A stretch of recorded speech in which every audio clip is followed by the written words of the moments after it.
Hello guys, hello to all of you. मैं हूं Simran, study point by Seema पे।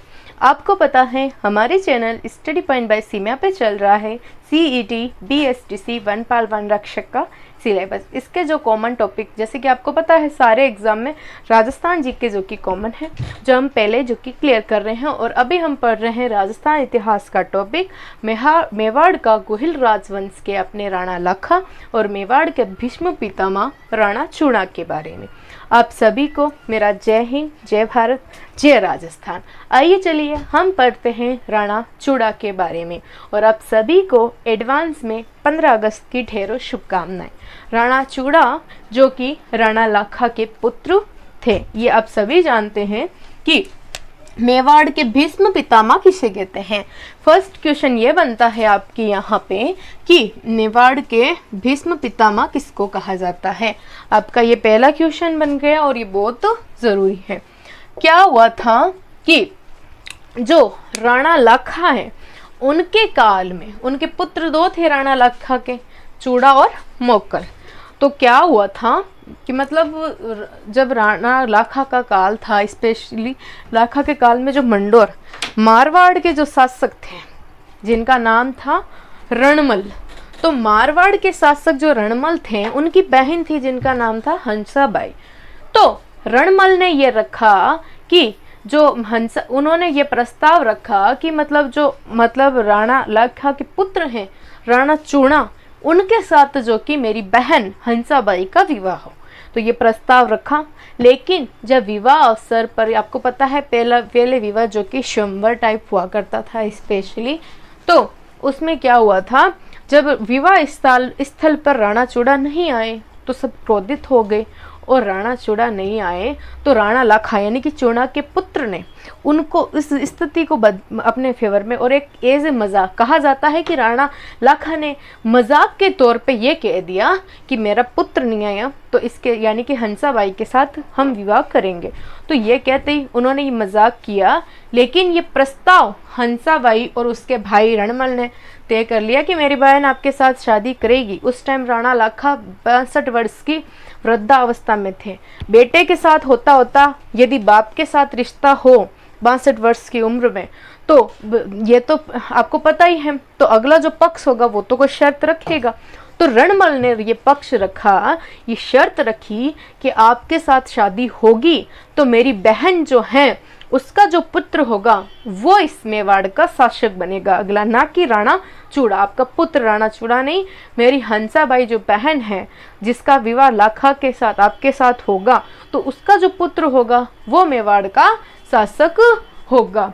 तो इस तरीके से राणा लाखा और चूड़ा के पिता लाखा और हंसाबाई का विवाह हुआ, और विवाह की शर्त अनुसार जो हंसाबाई का पुत्र हुआ था उनका नाम था मोक्कल। क्या नाम था? मोक्कल। वो बने थे मेवाड़ के शासक। जो मोक्कल है वो मेवाड़ के शासक बने थे, और जो राणा चूड़ा है एक सच्चे भीष्म प्रतिज्ञा की तरह ना कभी शादी की, ना कभी अपने जीवन को मनोरंजन से सिया, एज ए मतलब जो सन्यासी संत होते हैं उसकी तरह, और हमेशा अपने भाई मोक्कल का संरक्षक बना रहा। चूड़ा क्या रहा? मोक्कल का संरक्षक बना रहा। इनका मतलब देखभाल, आक्रमणों से इनकी रक्षा करना, ये सारे जो कि करते रहे। इसीलिए राणा चूड़ा को क्या कहा जाता है? मेवाड़ के भीष्म पितामह, क्योंकि इनकी जो प्रतिज्ञा थी अपने भाई के लिए वो हमेशा के लिए याद स्मरणीय है।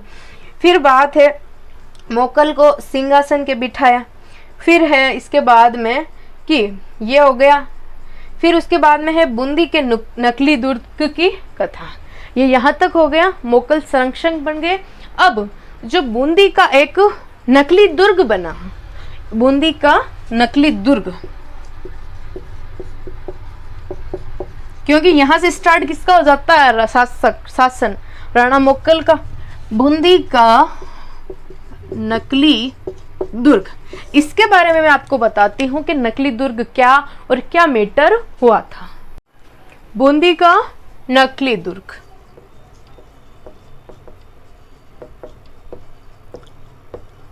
बूंदी का नकली दुर्ग। तो बूंदी का नकली दुर्ग, इसके बारे में यह है कि जो लाखा के पिता, जिनका क्या नाम था, क्षेत्र सिंह, तो लाखा के पिता जो क्षेत्र सिंह थे वो बूंदी अभियान में मारे गए। किसमें? बूंदी अभियान में मारे गए। तो बूंदी अभियान में मारे गए कौन? लाखा के पिता क्षेत्र सिंह, जो कि बूंदी अभियान में मारे गए। तो लाखा ने प्रतिशोध की भावना से ये प्रतिज्ञा ली कि वो बूंदी के दुर्ग को ध्वस्त करेंगे, क्योंकि उनको लगा कि इसी के चक्कर में मेरे पिता की डेथ हुई। तो उन्होंने क्या किया, एक प्रतिज्ञा ली कि वो बूंदी के जो अपना है दुर्ग, उसको ध्वस्त करके ही रहेंगे। तो उसके चक्कर में उन्होंने बूंदी का जो तारागढ़ दुर्ग है उसको ध्वस्त करने की प्रतिज्ञा ली। लेकिन जो बूंदी की जो प्रशासन जो था वो बहुत अच्छा था, हाड़ा शासक बहुत अच्छे थे। दुर्ग को ध्वस्त करना तो दूर की बात, उसको कोई आक्रमण भी नहीं कर पाए। तो इसमें लाखा की जो प्रतिज्ञा फेल हो गई। लेकिन लाखा को अपनी प्रतिज्ञा पूर्ण करनी थी, तो लाखा ने क्या किया, एक मिट्टी का दुर्ग बनाया, तारागढ़ दुर्ग जैसा मिट्टी का दुर्ग बनाकर ध्वस्त किया। यानी कि यदि बूंदी के दुर्ग को ध्वस्त नहीं कर पाया तारागढ़ दुर्ग को, तो उन्होंने मिट्टी का दुर्ग तारागढ़ दुर्ग जैसा उसको बनाया और उसको ध्वस्त किया और अपनी प्रतिज्ञा पूर्ण की। और इसी नकली दुर्ग की रक्षा के लिए जो हाड़ा शासक कुंभा थे उन्होंने इसकी रेस्पॉन्सिबिलिटी, इसकी रक्षा करने की जिम्मेदारी ली और इसकी रक्षा करते रहे। ये यहाँ तक हो गया। अब बात आती है राणा मोक्कल। तो आपको पता है ये जो मोक्कल थे शासक बने, इनके संरक्षक कौन बने? चूड़ा। लेकिन चूड़ा से तो बहुत दिक्कत थी, किसको? हंसाबाई को। तो हंसाबाई ने क्या किया, चूड़ा से बहुत प्रॉब्लम थी, बहुत शक था, संदेह था कि ये मेरे पुत्र को ये कहीं राजगद्दी सिंहासन से हटाकर खुद शासक ना बन जाए। तो उन्होंने इसको हटाकर संरक्षक किसको नियुक्त कर दिया? हंसाबाई ने अपने भाई रणमल को। किसको? रणमल को। तो रणमल किसका? मारवाड़ का शासक। तो ये तो समझ आ ही जाता है कि वो मारवाड़ के शासक लाएगा और यहाँ पे मेवाड़ के उच्च पदों पर उनकी नियुक्ति करेगा। तो इस बात से क्या हुआ, मतलब जो मेवाड़ के प्रजा थी, शासक थे, उनमें असंतोष फैल गया कि ये रणमल संरक्षक नियुक्त हुआ है, लेकिन इसने सारे ही जो मेवाड़ के शासक हैं उनको हटा के मारवाड़ के शासकों को सारे उच्च पद दे दिए। तो इस बात से असंतोष फैला और ये बात पता चली चूड़ा को कि उनकी माताजी जो हंसाबाई हैं, सोत माता, क्योंकि उन रियल माता दूसरी थी, क्योंकि हंसाबाई मोक्कल की माँ थी, यानी कि जो जिनके साथ लाखा ने विवाह किया था। तो ये इनकी पत्नी बनने वाली थी, लेकिन बाद में माताजी बन गई क्योंकि ये विवाह स्थल पे नहीं पहुंचे। ये तो मैंने आपको बता दिया। तो जैसे उनको पता चला कि ये हमसे संदेह रखती है, तो वो क्या चले गए, जो होशंगाबाद के जो हैं सुल्तान, उनके पास उनकी सेवा में चले गए चूड़ा। और फिर पीछे क्या हुआ, मारवाड़ के शासकों की जो कि चलती रही, इनकी जो मनमानियाँ हैं वो चलती रही, प्रजा में असंतोष फैलता चला गया। और फिर उसके बाद में क्या हुआ, मोक्कल हैं, इनकी शादी हुई परमार वंश की सौभाग्य देवी। किससे? सौभाग्य देवी।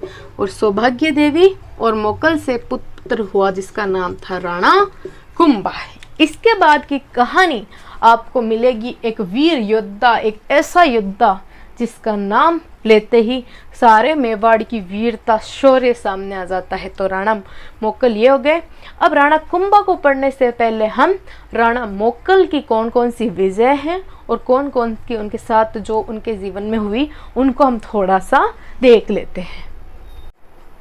तो मोक्कल की विजयों में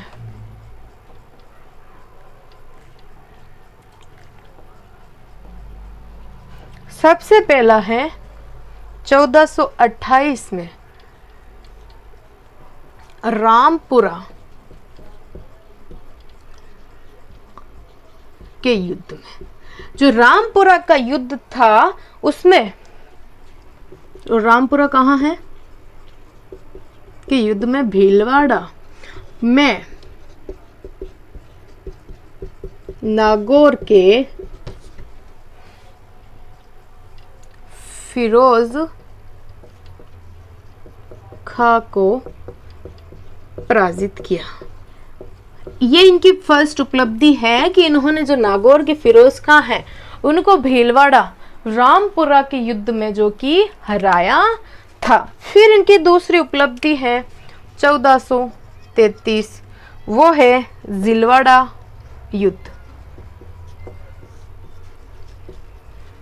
जिलवाड़ा युद्ध में जो जिलवाड़ा का युद्ध था, पहला तो हो गया 1428 नागौर के फिरोज खां को भीलवाड़ा रामपुरा के युद्ध में। फिर जिलवाड़ा का युद्ध 1433 में गुजरात के जो शासक थे अहमद शाह को पराजित किया। किसको? अहमद शाह को हराया। ये इनकी क्या थी? दूसरी उपलब्धि, दूसरी विजय थी। फिर इसके बाद है 1433 में इनकी मृत्यु। 1433 में इनकी क्या हो गई थी? डेथ हो गई थी। फिर है कि इन्होंने समृद्धेश्वर मंदिर का जीर्णोद्धार, तो ये भी देख लेते हैं।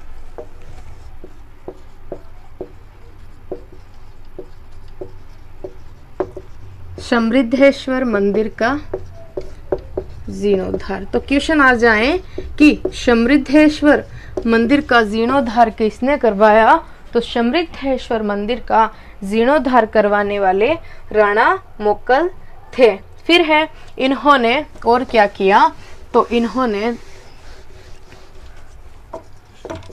द्वारिका नाथ मंदिर का निर्माण। पहली तो समृद्धेश्वर मंदिर का जीर्णोद्धार, इनके कार्य। फिर है द्वारिकानाथ मंदिर का निर्माण, और फिर है एकलिंग मंदिर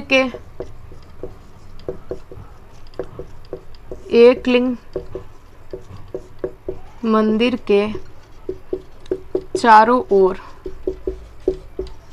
प्राचीर यानी परकोटा जो होता है उसका निर्माण ही इन्होंने ही करवाया था। तो स्पेशली जो इनके 3 बड़े बड़े कार्य हैं, तो इनके सबसे पहले इनकी मृत्यु, इन्होंने किस किस से युद्ध किया, रामपुरा जिलवाड़ा का युद्ध, इनकी कैसे हुई शादी, मतलब मोक्कल हैं तो ये कैसे मतलब इनका जन्म हुआ, हंसाबाई और राणा लाखा चूड़ा का क्या मैटर था वो मैंने आपको बता दिया। राणा मोक्कल ने द्वारिकानाथ मंदिर का निर्माण, एकलिंग जी मंदिर के चारों ओर परकोटा का निर्माण और समृद्धेश्वर मंदिर का जीर्णोद्धार। तो यहाँ पे आपके राणा मोक्कल, लाखा और राणा चूड़ा के बारे में क्लियर हो चुका है। नेक्स्ट वीडियो में हम पढ़ेंगे राणा कुंभा से, और उनसे बाद राणा कुंभा, उदय सिंह, इन सब के बारे में पढ़ेंगे। आई होप आपको ये समझ आया होगा। Thank you so much. जय हिंद, जय भारत, जय राजस्थान।